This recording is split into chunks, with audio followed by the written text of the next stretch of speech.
अब इसमें अगर हम लोगों ने कोई कॉलम ऐड करना है तो ये कर्सर को जब इस फॉर्म में ये आएगा तो हाईलाइट हो जाएगा। कॉलम ऐड करना है या डिलीट करना है वो यहाँ से हो जाएगा। सपोज़ मैं इसमें एक कॉलम ऐड करना चाह रहा हूँ तो उसने वो 7 कर दिया है। यहाँ पे फिर हम अपनी मर्ज़ी का इसी तरह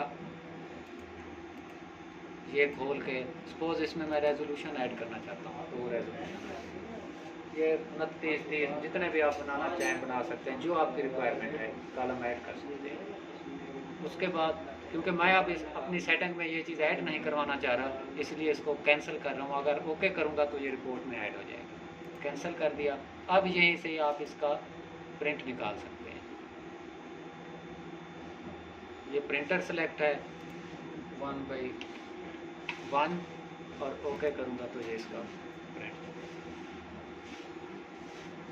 अब इसमें ये एरिया का हिसाब से हम कैलकुलेट करते हैं रिज़ल्ट और रिटेंशन टाइम के हिसाब से आइडेंटिफाई करते हैं कि हमारी मेरे ख्याल में यहाँ तक काफ़ी है। ओके सर, अल्लाह हाफ़िज़।